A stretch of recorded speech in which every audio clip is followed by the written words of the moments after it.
샬롬, 설교를 들으시는 모든 분들에게 하나님의 은혜가 충만하게 임하시기를 기원합니다. 아멘. 두 번째 성경 통독 프로젝트 마태복음입니다.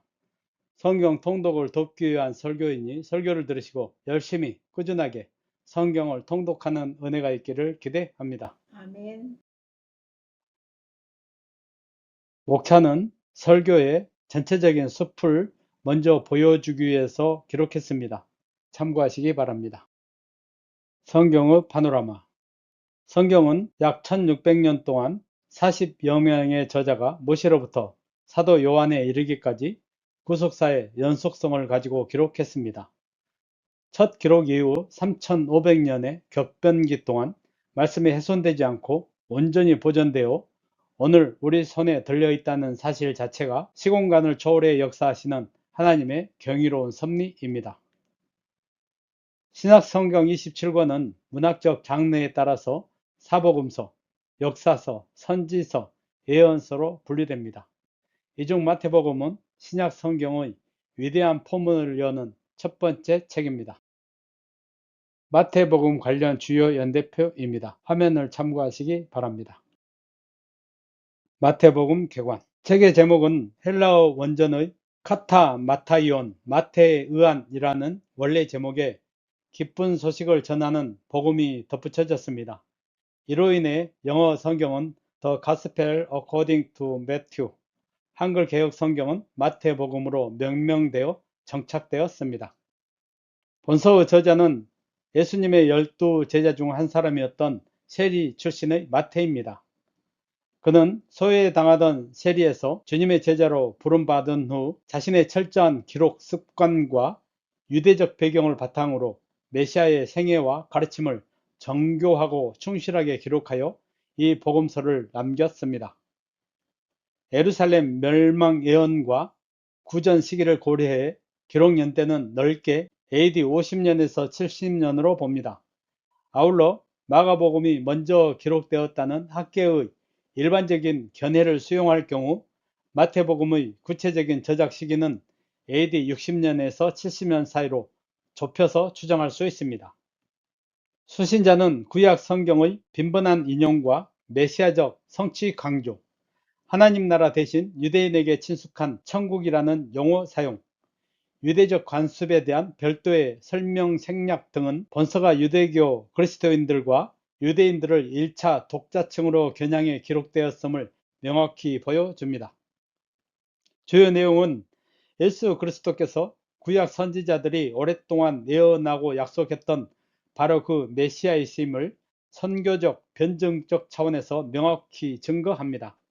특히 왕으로 오신 예수님의 권위와 하나님 나라의 도래를 선포하며 제자로서 마땅히 살아가야 할 삶의 실천적 방향을 제시합니다.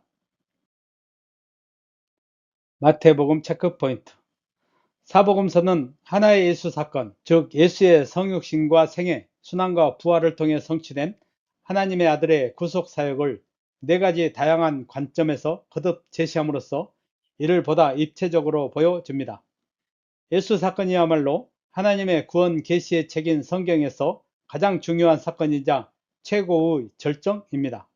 성경은 그 오묘하고 심오한 예수 사건의 실체를 우리 인간이 더욱 포괄적이고 생생하게 체감하도록 하기 위해 이처럼 사중으로 거듭 제시하고 있는 것입니다.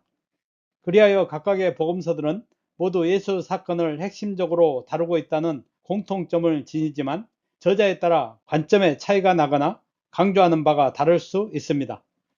그러므로 우리는 복음서들을 대할 때 공통적으로 기록된 하나의 예수 사건 자체를 포괄적으로 이해해야 하는 동시에 네 복음서 각각이 지닌 독특한 관점과 강조점도 함께 깨달을 수 있어야 합니다. 사복음서 가운데 첫 번째 책인 마태복음은 예수께서 유대인의 왕이시라는 것과 구약에서 약속된 메시아이심을 강조하는 복음서입니다. 성경은 궁극적으로 모든 시대의 모든 사람을 독자로 삼지만 동시에 특정 시기의 특정 사람들을 1차 독자층으로 합니다. 마태복음 역시 모든 성도를 대상으로 하면서도 1차적으로는 기록 당시인 AD 60년대 후반의 유대인들을 겨냥했습니다. 당시 소수의 유대인은 예수를 메시아로 영접했으나 대다수는 거부했고 이미 개종한 유대파 기독교인들마저 구약과 관련하여 혼란과 갈등을 겪고 있었습니다. 초기에는 회당과 성전에서 함께 예배를 드렸으나 시간이 흐르며 유대교와 기독교의 내재적 차이가 확연해졌고 전통과 율법 준수를 주장하는 유대교와의 충돌이 심화되었습니다. 이로 인해 신앙과 전통 사이에서 선택을 강요받던 상황 속에서 마태는 이들 모두를 향해 선교적이고 변증적인 차원으로 본서를 기록했습니다. 마태는 복음서 첫머리부터 아브라함과 다윗의 자손으로서의 예수 그리스도의 족보를 다룹니다. 또한 53회의 직접 인용과 76회의 간접 인용을 합쳐 총 129회에 달하는 구약 구절을 인용하는데 이는 신약 전체를 통틀어 가장 많은 횟수입니다. 특히 마태는 선지자로 하신 말씀을 이루려 하심이니라 라는 성취 암시 표현을 13회나 사용하고 있으며 이는 다른 복음서에서는 단 한 번도 사용된 적이 없는 마태복음만의 독특한 특징입니다.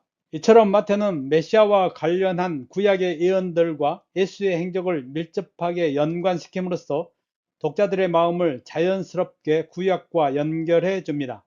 이러한 압도적인 구약 인용을 통해 예수의 출생과 사역, 죽음에 이르기까지의 모든 행적 하나하나는 구약적 이해를 가진 자라면 누구나 예수께서 약속된 메시아이심을 부인할 수 없도록 강력한 구약적 증거를 마주하게 만듭니다. 마태는 예수께서 구약의 메시아이심을 밝히는 동시에 메시아와 관련한 유대주의의 치명적인 오류를 깨뜨립니다. 당시 유대인들은 메시아를 이방을 심판하고 다윗의 왕권과 이스라엘의 옛 영화를 회복할 정치적, 현실적 메시아로 오해했습니다. 예수의 행적이 이러한 기대를 충족하지 못했기에 그들은 예수를 배척하고 십자가에 못 박았던 것입니다.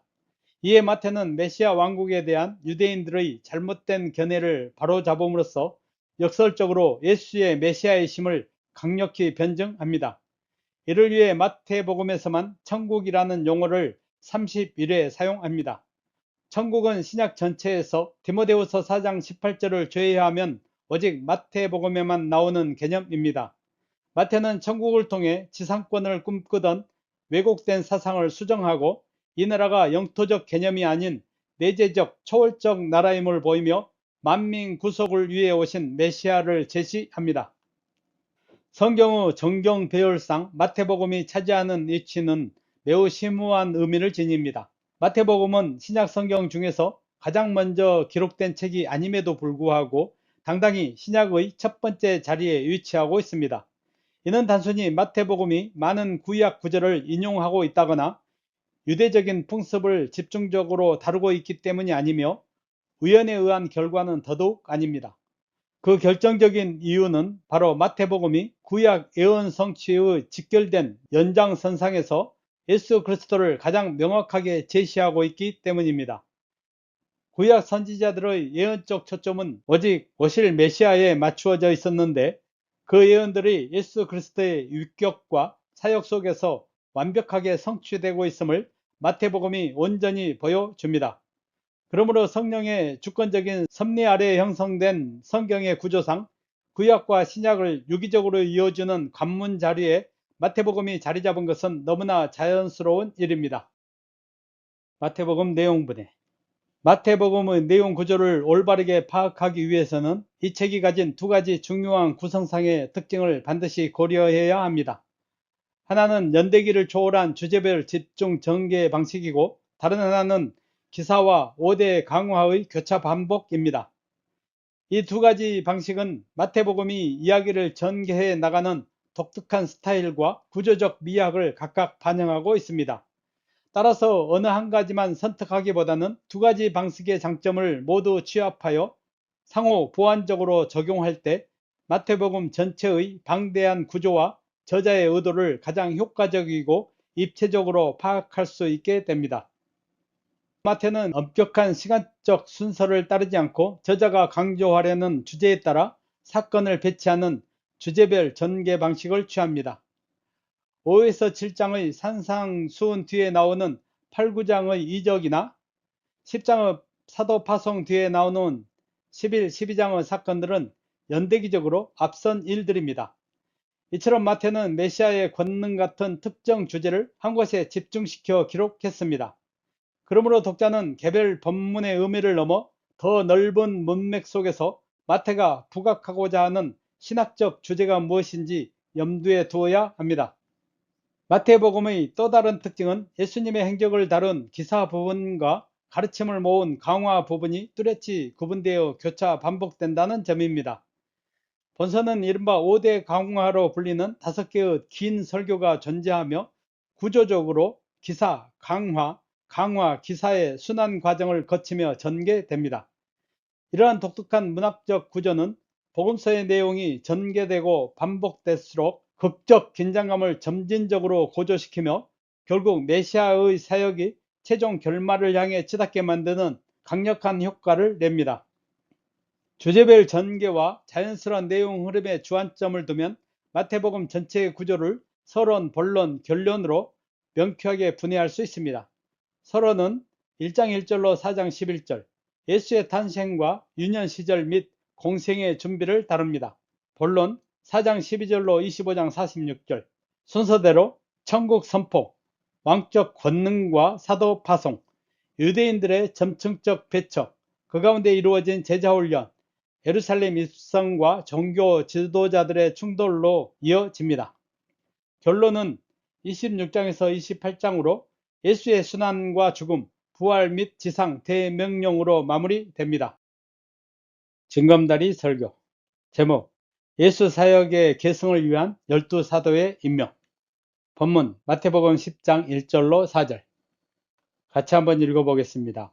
예수께서 그의 12제자를 부르사 더러운 귀신을 쫓아내며 모든 병과 모든 약한 것을 고치는 권능을 주시니라.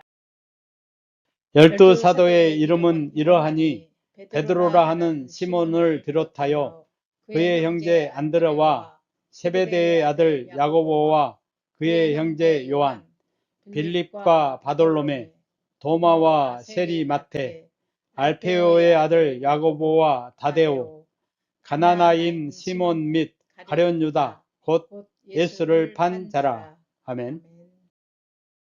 증검다리 설교 본문의 맥락. 마태복음 10장 1절로 11장 1절은 예수께서 12제자를 사도로 임명하시고 순회 전도자로 파송하며 주신 교훈입니다. 10장 1절로 4절은 사도 임명을, 10장 5절로 42절은 파송 직전의 당부로서 5장에서 7장의 산상수훈에 이은 마태복음의 두 번째 강화에 해당합니다. 마지막 11장 1절은 강화를 마치신 예수께서 친히 전도를 위해 떠나시는 장면입니다. 이처럼 10장은 철저하게 천국 복음의 확산과 현장 전도라는 뚜렷한 목적 아래 유기적으로 구조화되어 있습니다. 12사도를 임명한 시점과 이들을 전도 훈련을 위해 파송한 시점 사이에는 실제 6개월에서 1년이라는 시간적 간격이 존재합니다. 그럼에도 마태가 이 두 사건을 하나로 묶어 기록한 것은 엄격한 연대기적 순서를 탈피하여 제자훈련과 전도라는 단일 주제를 집중적으로 부각하기 위함입니다. 사도임명과 파송은 앞선 8, 9장의 치유 이적 사건의 연속선상에 있습니다. 직접적인 배경은 갈릴리 전역에서 사역하시며 목자 없는 양같이 방황하는 무리를 민망히 여기신 예수님의 마음에 있습니다. 예수님은 추수할 것은 많되 일꾼이 적다 하시며 기도를 촉구하셨고 그 응답으로 마침내 추수할 일꾼인 12사도를 세우셨습니다. 즉 이 사역은 주님의 사후 복음 전파를 주도할 지도자들을 본격적으로 양성하는 훈련의 시작입니다. 10장의 전개는 매우 체계적입니다. 1절로 4절은 권능 부여와 사도 명단이며 5절로 15절은 전도 대상과 전도자의 자세입니다. 구속사적 경륜에 따라 대상을 이스라엘의 잃어버린 양으로 한정한 후 16절로 39절에서는 전도자가 현장에서 직면할 핍박과 고난을 예고하며 이를 이겨낼 담대한 신앙적 태도를 교훈하십니다. 끝으로 40절로 42절은 복음 전도자를 영접하는 자들이 받을 상급을 약속하시며 파송받는 사도들에게 깊은 위로와 이풍당당한 격려를 전하십니다. 3년 후 공생애 중 12사도의 임명과 훈련은 구속사적으로 결정적인 의미를 지닙니다. 예수님은 십자가와 부활로 인류 구속의 모든 객관적 기초를 완수하셨으나 이 효력이 온 세상 만민에게 미치기 위해서는 사역을 계승하고 확장할 대리자들이 필수적이었습니다. 예수께서 부활 승천하신 이후에도 지상에 도래한 하나님 나라를 전파하고 완성해 갈 주역이 필요했던 것입니다. 따라서 사도 임명은 주님의 사역이 제자들을 통해 멈추지 않고 영원히 지속될 것임을 시사합니다. 정금다리 설교 본문의 포인트 및 적용. 주님께서 12제자를 부르신 궁극적인 목적은 사도로 세워 세상에 파송하기 위함이었습니다. 10장 5절의 12를 내어 보내셨다는 말씀을 주목해 볼 필요가 있습니다. 사도라는 단어의 본질적인 의미는 내가 보낸 자, 즉 보냄을 받은 자를 뜻합니다. 결국 주님께 부름을 받았다는 것은 동시에 험한 세상 가운데로 보냄을 받은 주의 전권대사이자 사신이 되었다는 뜻입니다. 이는 구약의 역사에서도 동일하게 나타납니다. 하나님께서 호렙산 떨기나무 불꽃 가운데서 모세를 부르신 목적 또한 그를 완악한 애굽 땅 바로 왕 앞에 보내기 위한 분명한 목적이 있었습니다. 주님은 처음에는 우리를 향해 은혜와 사랑으로 충전시키시려고 오라고 초청하시지만 그 후에는 반드시 세상 속에서 주의 일을 감당하게 하시려고 가라고 명령하십니다. 아멘. 적용을 해보겠습니다. 성도들은 교회 안에서 영혼의 안식과 평안만을 노리는 유약한 신앙에 머물러서는 안 됩니다. 아멘. 신앙을 핑계로 세상 속의 책임을 회피하거나 은둔하려는 자세는 주님의 뜻이 아닙니다. 아멘. 우리는 은혜를 받았다면 다시 세상 속으로 당당히 들어가야 합니다. 아멘. 이때 죄의 종로로 타던 옛삶으로 비참하게 밀려가는 돌아감과 주의 사신으로 세상을 정복하러 가는 들어감은 본질적으로 다릅니다. 구세근 창시자 윌리엄 푸드는 성도는 타인을 구원하기 위해 구원받은 존재라고 했습니다. 내 안위라는 울타리를 깨고 타인을 구원하기 위해 세상 현장으로 거침없이 나아가는 성도만이 주님이 위로부터 부어주시는 풍성한 은혜와 은사로 날마다 새롭게 충전될 수 있습니다. 아멘. 예수님은 제자들을 거친 세상에 무방비로 보내시지 않으시고 사도로 보내시기 전에 하늘의 신령한 은사와 권능으로 완벽하게 무장시켜 주셨습니다.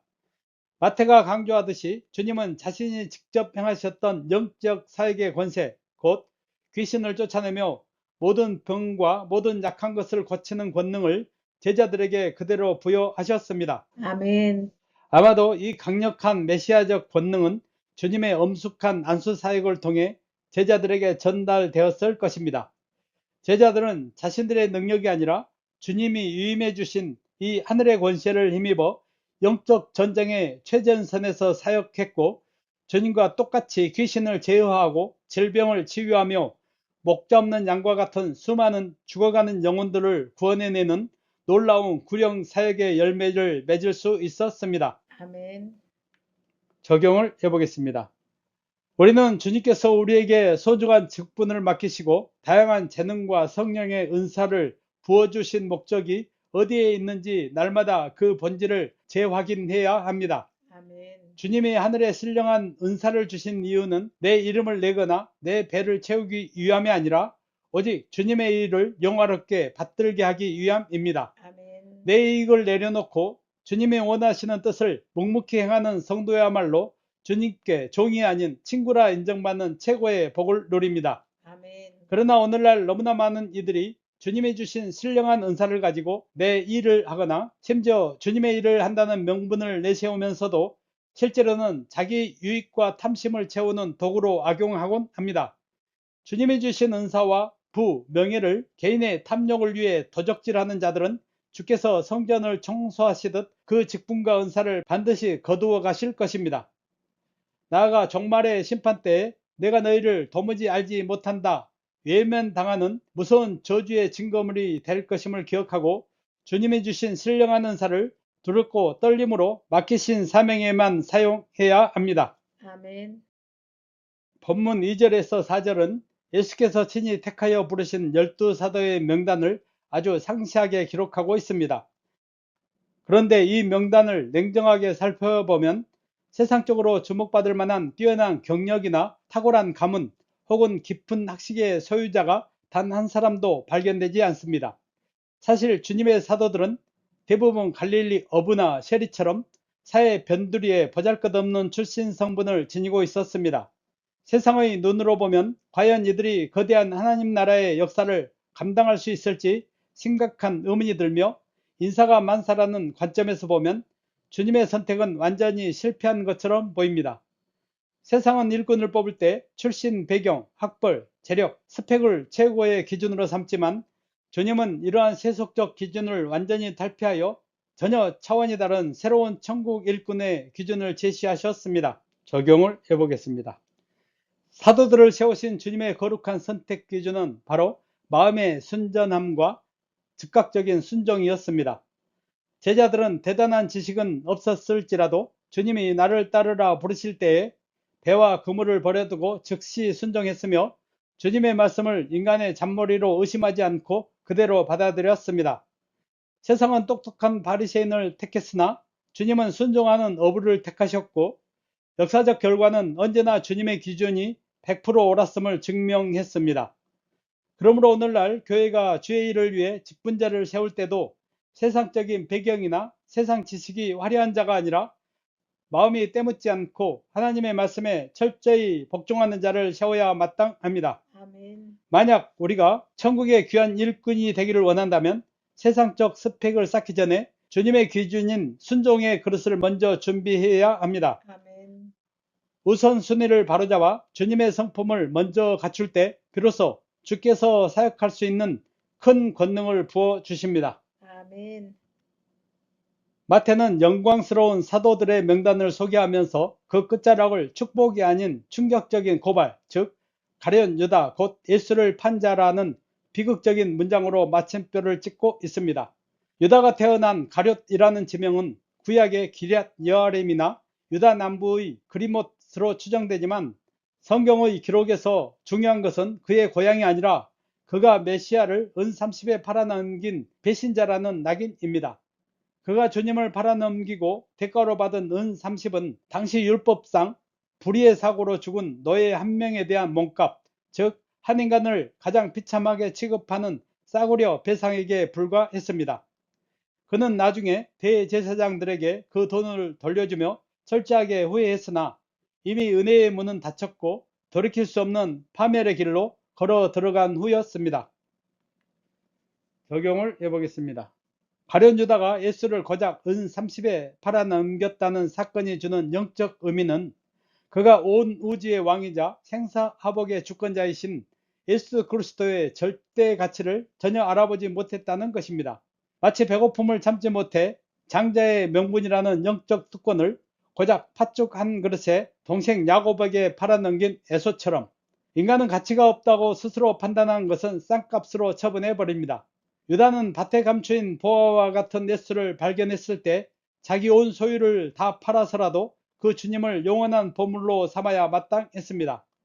그러나 그는 예수님을 고물 취급하며 은 30에 팔았는데, 사실 그가 판 것은 주님이 아니라 자신의 영원한 행복과 구원의 특권이었습니다. 주님을 등지고 세상의 작은 이익과 타협하는 배교자들은 자신의 인생 행복권을 싸구려로 처분하려는 매우 어리석은 자들입니다. 아멘. 우리는 유다의 어리석음을 경계하고 내 모든 것을 바쳐 그리스도만을 최고의 가치로 소유하는 지혜로운 성도가 되어야 하겠습니다. 아멘. 마태복음 교훈.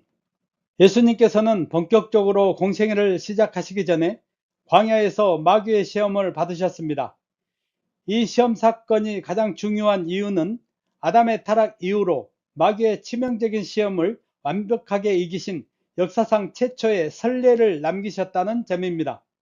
그럼으로써 예수님은 마귀의 유혹에 철저하게 넘어간 첫사람 아담의 실패를 온전히 만회하셨으며, 이제는 그리스도 안에서 주님의 모범을 따를 때 누구든지 마귀의 시험에 능히 승리할 수 있다는 것을 확고하게 보증하셨습니다.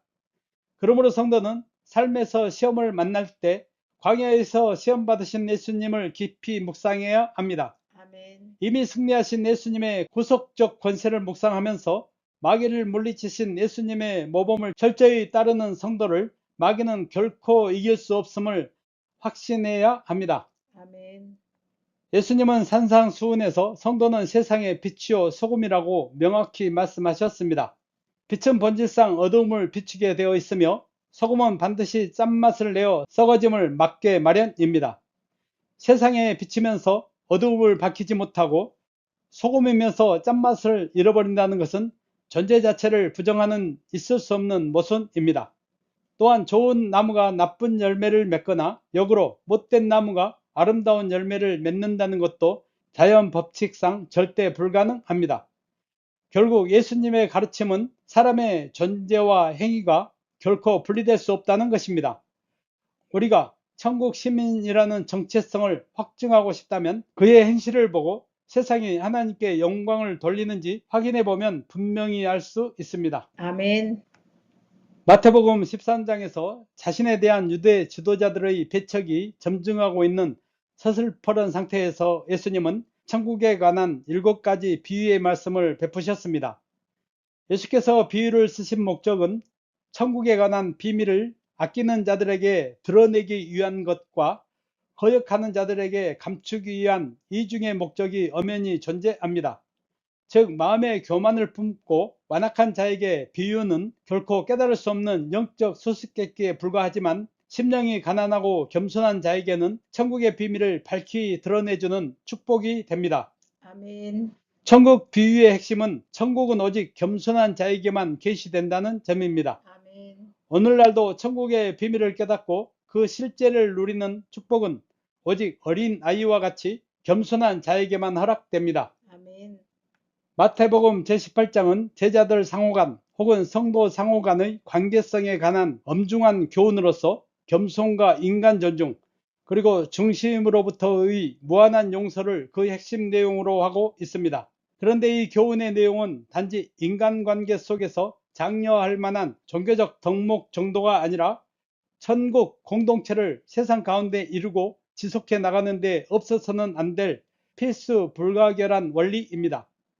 즉 예수님의 가르침은 가능하면 겸손하고 용서하려 노력하라는 타협반이 아닙니다.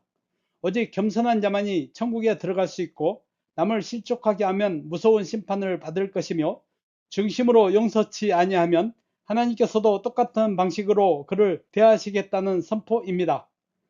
그러므로 성도는 이 명령을 상대화하거나 합리화하지 말고 절대적 차원에서 온전히 순종해야 합니다. 아멘. 에필로그 마태복음은 신약의 첫 책이면서 예수께서 구약에 약속된 메시아이심을 선교적, 변증적 차원에서 증언하는 위대한 복음서입니다. 마태복음 분량은 총 28장 52쪽 정도로 2시간이면 한 번 읽을 수 있습니다. 여러 번 반복해서 설교를 듣고 성경을 읽어서 말씀의 능력을 힘입기 바랍니다. 아멘. 오늘 주신 말씀을 머리와 가슴에 새기며 마지막 선포로 요약하고 결단하겠습니다. 마태복음은 구약의 모든 예언을 완벽하게 성취하시고 우리와 영원히 함께 하시는 임마누엘 왕이자 약속된 참 메시아가 바로 예수 그리스도이심을 선포하는 거룩한 복음입니다. 아멘. 주님은 지상의 정치적 왕국을 파하시고 오직 심령이 가난하고 겸손히 말씀에 순종하는 참된 천국 시민들에게만 계시되는 내재적이고 초월적인 하나님 나라를 선물하셨습니다. 아멘. 이제 부름받아 은혜를 충전한 성도는 교회 안에 안주하지 말고 하늘과 땅의 모든 권세를 지니신 왕의 사신이 되어 모든 민족을 제자 삼으로 세상으로 들어가야 합니다. 아멘. 성경 통독 프로젝트 마태복음 설교를 들으시고 이 귀한 신비의 말씀 속으로 걸어 들어가시는 모든 성도님들이 하나님이 덮으시는 은혜와 평안 그리고 말씀을 통해 역사하시는 권능으로 날마다 충만하시기를 주님의 이름으로 간절히 축원합니다. 아멘. 아멘.